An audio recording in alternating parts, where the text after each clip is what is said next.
Hi, this is Dr. Toby Moma, your host on health and wellness, inviting you to watch our show coming up this week. Our guest is Dr. Olurotimi Badero. He's the world's first interventional cardiology and interventional nephrology board certified physician. He's going to be sharing with us his heart for medicine, for people, and most especially for his love for God. You don't want to miss it. It's a great interview. He's giving us keys to rising in life, keys to staying abreast of the cutting edge technology that medicine has come to encompass. It's going to be an awesome show. You want to know how to keep your heart healthy, keep your kidneys healthy, keep your bones healthy. It's a show you don't want to miss. Don't forget, 1 John 3 says, I wish above, 3 John 3 verse 2, I wish above that you be in health and prosper, even as your soul prospers. We want you to be in health. That's the reason for this show. Join us all through this week on this show with Dr. Olurotimi Badero, board certified interventional cardiology and nephrology. God bless you in Jesus' name.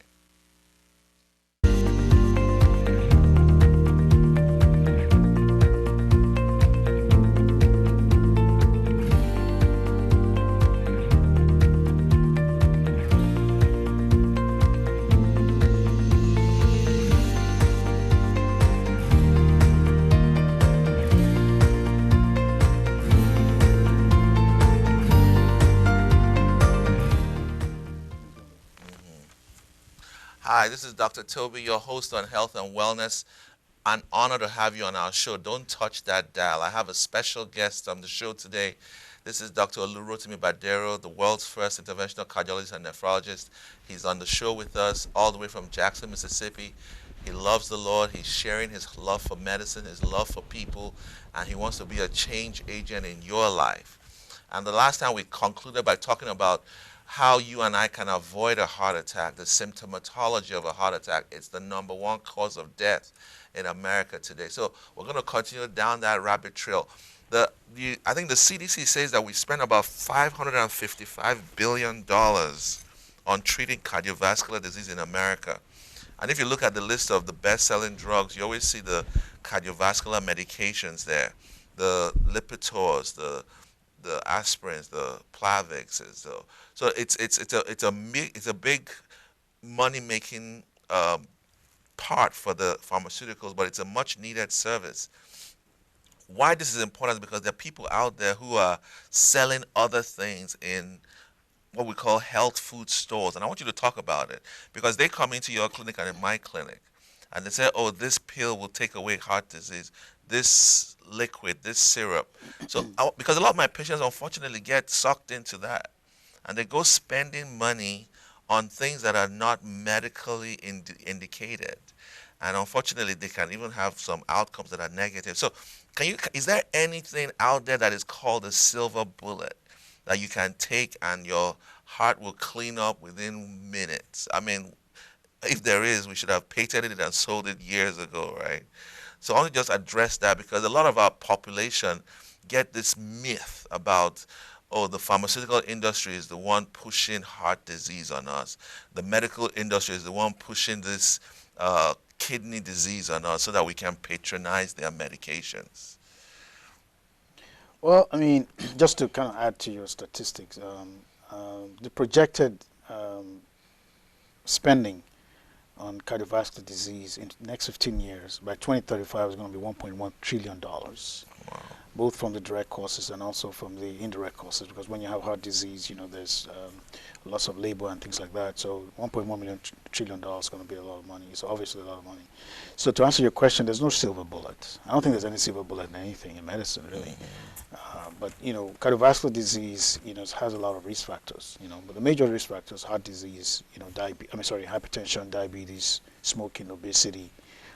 There's no one bullet that's going to fix all those things. So once you have established heart disease, you have to get treatment, and also lifestyle changes. It goes, hand in hand. Basically, we need to, as a country, as a nation, we need to all lose weight. And we need to eat, healthier, a little more plant-based diet if possible, and we need to stay away from fats and sugar. And the rising trend of diabetes and hypertension in America is going up, and as long as that goes up, cardiovascular disease is going to go up. And as you know, there's no one single bullet that takes care of diabetes. There's no Right. one single silver bullet that takes care of hypertension. 90% of hypertension is essential anyway. And so when I talk to some people, sometimes they have this myth, especially in the African American community, that hypertension can be treated and it can go away. It's a chronic problem. It never goes away. So you have to keep treating it. Sometimes they say, well, doc, I took medicines. Now I'm not taking my medicine this morning, and the blood pressure is fine. So I don't need to take the. That's because you took blood pressure medicine yesterday, Yesterday, and it's right. keeping the blood pressure, okay. Okay. Your body has adjusted to a new set high pressure, and you need these medicines to take it down. So to answer your question, there's no silver bullet There's in no silver anything. bullet. And it's important that we keep that in mind because I read a statistic that said 50% of the cardiovascular diseases in America are secondary to hypertension. So a lot of the causes of the strokes, the heart attacks, the peripheral vascular diseases can be tied back, at least in Mississippi, I think it was a Mississippi statistic, can be tied back to just high blood pressure. So let's move a little bit to kidney disease now. Give us a little idea, what's the prevalence? Because the numbers of African Americans with kidney disease is staggering. It's almost, I think 1 in 4 or something. Just correct me if I'm wrong, but what are the statistics of kidney disease, and how can my viewers watching avoid being one of those unfortunate, I mean, I'm not saying it's unfortunate, but it's one of those things on dialysis. How can they avoid it? A lot of them are asking, how can I stay away from dialysis? How can I keep my kidneys healthy? How can I avoid the outcome where I have to be on a transplant list, hoping to get a transplant from somebody I love? So, what are the numbers of kidney patients in America, and how can we keep our kidneys healthy? Is it just the same way we keep our heart healthy, or are there other things we have to do for the kidney as well? Excellent question. So a couple of years ago, I think 37 million people in America are living with chronic kidney disease, and another 80 million people are at risk. So that's 110 million. 37 have chronic kidney disease, and 80 million people are at risk. And 15% of the American population, adult population above 40, 45, have chronic kidney disease. So that's 1 in 7. So you've got 1 in 7 living with the disease, and another 1 in 4 at risk of the Of the disease. disease. And America spends up to $50 billion just to treat chronic kidney disease. You have half a million Americans that are on dialysis, and out of those half a million, maybe 20,000 people got kidney transplants. So, and chronic kidney disease, have many stages. Unfortunately, it's called a silent disease because there are no signs and symptoms when you have early forms of the disease. The only way your doctor can pick up your kidney disease by doing blood work and urine tests. That's why it's good to see your doctor every year, do your annual checkup, and then you do the blood work. So I've had patients come and say, well, I feel good, doc. I mean, why do I have kidney disease when I feel good? What the kidney does, and I don't know if that's one of your question, is it basically filters out, the waste products in the body. So at low kidney, at stage 1, stage 2, and stage 3 sometimes, the kidney is still able to filter those things. And so you're not really, feeling the effect of the waste product being built up. You might have other things like, anemia, which is your level is low. But by the time, people realize they have kidney disease, the kidney is very low functioning. Usually 10 to 15% function at that point, and it's too late because So you then it's can't too reverse late. it, Wow. the causative factor. So, and then you asked when some of the risk factors, they're Right. different. Also, they're mostly what you have in heart disease, hypertension, diabetes. Those are the 2 leading causes of chronic kidney disease in America. And also, you can have intrinsic kidney disease, like what we call the glomerulonephritis, the kidney disease that affects the kidney itself. And sometimes drugs can also affect it. And then obesity is also a factor for chronic kidney disease that we know about. So, and then some other, vascular disease and things. Infection also can cause kidney disease. So, And a lot of yeah, people take it, they just over the go to the counter, over the counter over the counter, pills yes. and all these health foods that they say, oh, this works. Always run by your health food with your doctor because it may treat, erectile dysfunction, but what's the purpose of getting your erectile dysfunction treated if your kidneys cannot function properly? So a lot of things that they say has some benefit, has some risks as well. So it's important to balance out and let your doctor know this. So I've had patients who came in and by the time I saw them, they had stage 4 kidney disease. And just to add, and that's true, and that's just to add, a lot of, arthritis is becoming something that's very common that I've noticed in Mississippi, but maybe because of the obesity and the sedentary lifestyle. And people take non-steroidal anti-inflammatory agents, what we call NSAIDs, like Aleve, Motrin, Advil, ibuprofen, Mobic. And then they do BC powder over yes, the and those things have been shown to cause kidney problems as well, especially when you take them, chronically, 6 months and things like that. So try to stay away from those medications, those pain medications that belong to the class called non-steroidal anti-inflammatory agents, NSAIDs, because it will predispose you to having more kidney disease. You can take. So if you take 4 tablets of ibuprofen, you're at risk of a day. You're at risk of having kidney disease. Yeah, if you take it for a prolonged period of time. Yeah. I mean, the maximum dose is 3, but I've seen people come in and say, I was hurting so much, I was taking 6, 8 a day, and they've been doing that for months. You don't want to do that. And, and this always helps. Just drinking a lot of water. Drinking a lot of water also helps. Yeah. So give us an idea what an interventional nephrologist does. You told us about interventional cardiologists. Who is an interventional nephrologist? So, when patients end up on end-stage kidney disease and they're on dialysis, they usually get a shunt in their arm and they have an access, what we call a fistula or graft, and that's how they take the blood from your body and they kind of run it through the machine and clean up, bring it back. And so those accesses are very important because without them you cannot really get dialysis. You have to get dialysis through a tube, a catheter that goes through your neck, and the catheters can get infected. So interventional nephrologists are people that take care of these accesses. They keep them patent. When they block, they open them up. When they have blockages, they fix them. When they take out the clot, and then they also help with the catheter replacement as well. And then they can monitor the fistula and the accesses to make sure that they're functioning fine. Because without the access, you can't really get good dialysis treatment. And some interventional nephrologists now are actually creating the accesses themselves. So without the vascular surgeon. Oh yeah, no. They without the vascular surgeon, they create some of the accesses themselves. I know somebody that does that. So they can create the accesses, but mostly they monitor the accesses. They fix the accesses when they have problems, and keep the accesses patent so that you can continue to get good dialysis, and keep yourself going. So give us an idea of the 500,000 Americans on dialysis. How many of them have? I mean, I don't know if you know the statistics, but peritoneal dialysis, how many are on hemodialysis? Of those on hemodialysis, how many have grafts, fistulas, and how many still have the catheters, the 2-tunnel catheters? I can't tell you the exact exact number, but definitely we have more patients on hemodialysis than peritoneal dialysis. Give me an idea, because in the beginning it was more of peritoneal, right? Am I wrong? Well, no, it's always been. Well, in Nigeria, where we trained, a lot of people were doing peritoneal. Yeah, but because that was because of access. Because of access is you have to have the surgeons to put in the access. Right. So we didn't have a lot of that in Nigeria. Right, and that's the reason why. But in America, we have more people on hemodialysis than on peritoneal dialysis, and we're trying to push more people to be on peritoneal dialysis than hemodialysis, really. And I'll tell you, the advantages, later on in the segment of the show. But you have more people on hemodialysis than peritoneal dialysis. I think your other question was how many grafts. Yeah, so we have more people with the National Kidney Foundation has always tried to push, more fistula, what we call primary fistula first. Okay. Because if you have fistulas, it's better for you than having a catheter that's going to, get infected and, cause blockages of the veins. Now, when you have grafts can also get infected and can get thrombosis as well, can get clotted off. Fistulas can get clotted off, but fistulas typically don't get infected because it's your native vessels that are being connected together, as opposed to a graft, which is a synthetic, a foreign body that's put in. So that can get infected. So a lot more people are not getting as much fistulas because I think it's easier. Most of the surgeons, I know surgeons traditionally prefer to put in grafts because it's easier to just put in a graft.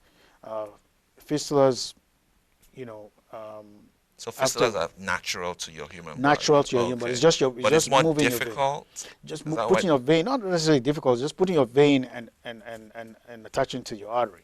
But the grafts, the grafts, when you put in the grafts, so when you put in fistula, it takes a while before you can use the fistula. Right. Usually like 3 months because the fistula has to mature. Right. The vein has to become big. Vein has to become big through the pressure from the artery. We call it arterialization. It has to become arterialized so that you can use. So it takes time. Meanwhile, if you put in the The graft, you graft. can use some grafts you can use right away. 2 weeks, Two you can start weeks. using them right Okay. away. And the other thing you have to think about is a lot of people that are ending up on dialysis, they're diabetic patients, and so they have very small vessels. So some of these patients cannot typically get the fistula because your artery has to be a certain size and the vein has to be a certain size for you to put Right. them together. And if they're small, you can't get a fistula, so they end Mm. up getting a graft. So maybe that's also one of the reasons why we have many patients But getting I'd like to grafts. hear your story about why we're pushing for more peritoneal dialysis now. Because most of my patients listening are on hemodialysis. So, I mean, they would like to know as well. What's the new thinking in that regard? Well, I mean, I'm not sure if it's a new thing. It's been for a while. I mean, peritoneal dialysis is more physiological, meaning it's closer to what your body does, what your kidneys do rather on a regular basis, on a daily basis, because you're getting cleaning, continuously. There several types of peritoneal dialysis. There's continuous ambulatory type, and there's a cycler. The ambulatory type is throughout the day you're putting the fluid in and it's doing the cleansing process for you. 8 hours at night, right? You Yeah, can do well, the that. cycler, yeah. Okay. You just go to sleep and you put it on Right. and it does that. Whereas the hemodialysis, if you're doing the in-center dialysis, you're going there 3 times a week. So you're getting cleansing 3 times a week. Your kidneys don't function 3 times a week, Okay. right? They keep functioning, except you do what is called home hemodialysis, where you're doing it also every day, and you're going to need somebody to help you with that. Whereas with peritoneal dialysis, you can, if you're by yourself, you can still get it done, and you can still be more functional. You can move around, especially if you're doing the cycle, you can go to work every single day. But for people who are doing dialysis, they have to be in dialysis 3 times a week, and each time they do the dialysis, they get very tired, and they're not able to work on the days that they do dialysis. So Right. it does impact your daily living. And then the most important thing also is something we call residual renal function. So peritoneal dialysis preserves that residual renal function, which has been shown to be to impact survival when you get your kidney transplant. So for patients who get kidney transplant, once you have a good residual renal function, they've been shown to live longer. And mortality is not as much compared to those that don't have the residual renal function, which is preserved in peritoneal dialysis as opposed to when you have hemodialysis. Okay. Talk to some of my patients who are on dialysis and who want a transplant. What are the top 5 things they must do to qualify? Because a lot of people don't know all this. They just feel, oh, I'm on dialysis, there's no hope. But I mean, University of Mississippi, we do transplants. LSU, I'm sure they do transplants. You just have to put your name on the transplant list. And I have friends, patients of mine here in Mississippi, in Louisiana, and she was like 39. She got on dialysis in her 20s, and she had 5 kids she was doing peritoneal dialysis, working for a department store. Very beautiful lady, and one day she got a transplant, and her life has never been the same. I know a pastor down the road. He got a transplant as well in Delhi. Then I know another pastor in Monroe, and he's a bishop actually. He got a transplant from his church member. His church member said God woke her up and said, "Give your kidney to the bishop." They came Wow. to the hospital, they did the blood test, and they were the same blood group. Compatible. And she's from the Philippines, Wow. and he's African American. Wow. So if that wasn't a sign, so the bishop is like 79, and the girl is like 40. So he said, "You have 3 kids. You don't want to keep your kidney." He said, "No, that God woke me up and said, give your kidney," because the bishop had been on dialysis for years. Give your kidney to the bishop. And today he's running, preaching, driving, independent. Like you said, he doesn't have to spend 8 hours 3 times a week in dialysis. Now he can travel anywhere in the world without worrying, oh, if I go to Africa, will they have a dialysis machine available for me to do that? So Yeah. very, very interesting. Very, very interesting. So dialysis, usually 3, 4 hours each session. So, but what I would say to dialysis patients right now is that try to talk to your nephrologist and try to get on the kidney list as soon as you can. I think the average wait time is the median time is around 4 years. But you don't necessarily have to wait for kidney diseased donor kidney. I mean, if you have a family member, talk to your family member. Donation of kidneys is an altruistic process. I mean, something you can't pressure people to do. It's just an act of kindness. And if you have somebody who is able to donate a kidney for you, you can go ahead and get your kidney transplant instead of having to wait. But from the procedural standpoint, they always want your BMI to be less than 40. Right. So if you're obese and your BMI is above 40, it's going to be very difficult for them to get the Want you to surgery lose done. weight. So they want you to lose some weight and make sure that BMI is less than 40, because if not, they're not going to put you on the list. And also, you want to make sure you see a dentist. Make sure your dental health is also in good And you shouldn't condition. be smoking. Yeah, you should stop smoking, definitely. Okay. Stop smoking. Obviously, And, no and no marijuana, cocaine, those those stuff that those are no deal recreational, breakers. no recreational No drug recreational activities. Yeah. drug use. Yeah, and then make sure that you have some kind of funds or some kind of help, because once you get the transplant, you're going to be on some medication which we'll call immunosuppressive medication that will help for your body not to reject the transplant. So you have to have some kind of fund or some kind of financial aid somewhere to be able to afford these medicines, because they don't want to put the kidney in you and then you don't have money to get the medicine and then it gets rejected because somebody else could have benefited from that kidney. Right. So those are some of the things they want to see. Make sure you have a good social support system, good financial aid and support system. Is hepatitis a deal breaker? Is HIV a deal breaker? Or they can still transplant hepatitis C and HIV patients? Well, I mean, I leave that to the transplant Okay, surgeons, okay. and They make those it's decisions, their yeah. decisions. I mean, there's talking about, there's several, now they're talking about in UMC, they're talking about partial kidney transplant, taking half a kidney and leaving, so it's kind of the new technology on the block that hopefully more people will benefit from. Yeah, I mean, in the long in training they used to tell us you only need to have a kidney to live anyway. So that'd be great if they're able to do that, and so people can Get more. get more. Yes. Wow. So let's talk about your environment. You've trained in New York, you've trained in Atlanta, you've trained in Connecticut, and now you're in Mississippi. Give us an idea. This is a lot of Northeast and then the South. Give us an idea of your feel of the American community. Is the Northeast different from the South? If it is, what is the difference in terms of hospitality, in terms of friends and lifestyle, maybe even diet? Is there a difference? Are we more sedentary here than they are in the Northeast? Are we more, eat more? What do you think about the Northeast and Mississippi in particular, since you work in Mississippi? Yeah. Well, I'll tell you what I've found out, but I don't like to compare Right. people, because I think comparison is the thief of joy. It steals your joy away. I think everybody has their peculiarities that are special to them. I mean, when I was in Northeast, it was exciting. The people are friendly. They're nice. It's higher paced. It's a fast pace. Things a little hustle and bustle. Obviously, the Northeast is more congested in some areas. More population, more fast pace. And it was a great time of my life, and I was grateful for the time. Coming to the South, the South is a great place as well. People are friendly. They it's not as populated, I don't think. So you don't have the pace is a little slower, so which is great. I mean, you see more of nature, in the South. The only thing I've noticed is the southern diet is a bit different from the northern diet. It's tasty, but it's more fattening. Because a lot of saturated fats, a lot of fried foods. When I first got to Mississippi, people told me, we fry a lot of our foods here. And I mean, fried food is very tasty. I have to admit that, but it's not necessarily very healthy. So it's just a So, historical diet. It's a historical diet, yes, and they take pride in the diet, but I think we can prepare the diet differently.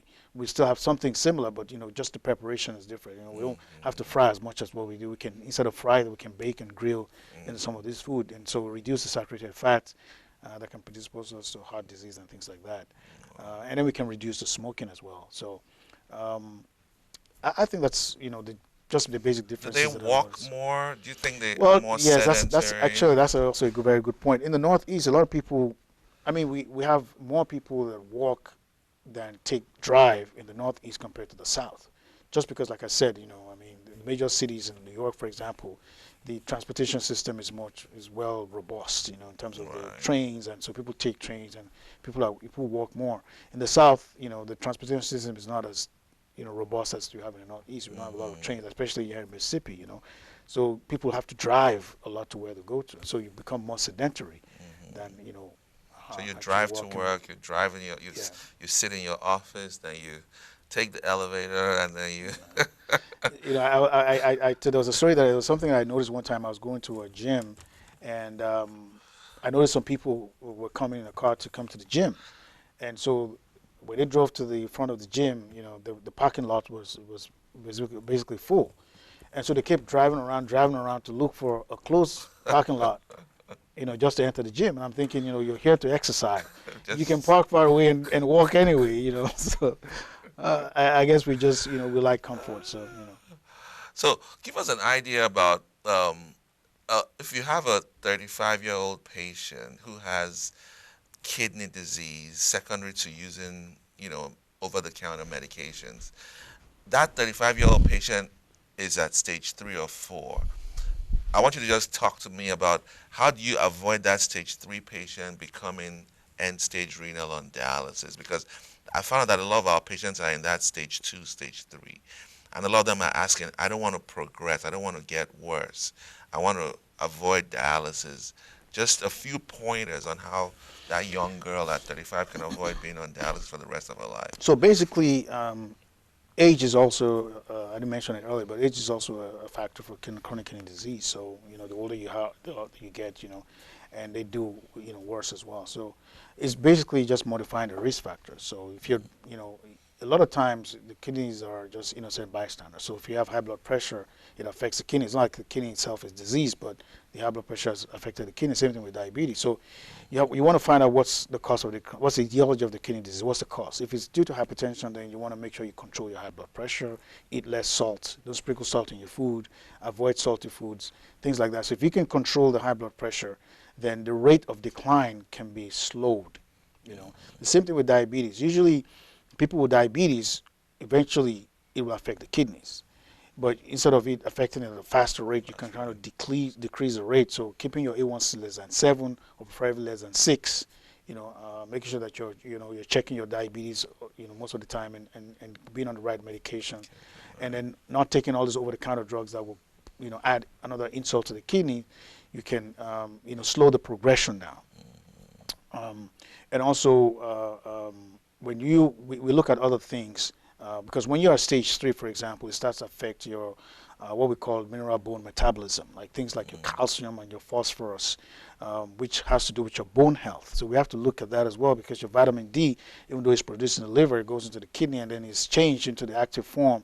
And then once you have kidney disease, then you have problems with your vitamin D, and then there's a hormone that's in your neck, we call it parathyroid gland, to produce a PTH, which goes and takes the calcium from your bones, make your bones weak, and you don't want this PTH to go high, because then calcium starts getting deposited in your arteries, and then you start having stiffened arteries. So you want to check that, and also it affects your blood level, because the hormone that goes to the marrow to produce red blood cells is produced in the kidneys as well. So you want to make sure all those things, the ancillary things, are also looked at. The other thing which I always found that the people are not looking into is when you have chronic kidney disease, it's called the cardiovascular risk equivalent. So it's like you having heart disease as well. Right. Because 60% of the cause of death in chronic kidney disease patients or dialysis patients is always heart disease. So when they get to stage 3, you want to make sure that you start checking their heart. Because a lot of times the coronaries, which is the arteries that feed the heart, they're already getting calcified when they're at stage 3. We know that for sure. And once you have calcification of those coronary arteries, that means there's already blockage, even though they have no symptoms. Right. So you want to start looking at the heart health, bone health, make sure you modify your risk factors, control your high blood pressure, control your diabetes. Don't engage in things that will add additional insult to the kidneys. Don't take over-the-counter drugs. Make sure everything that you take, you speak to your doctor.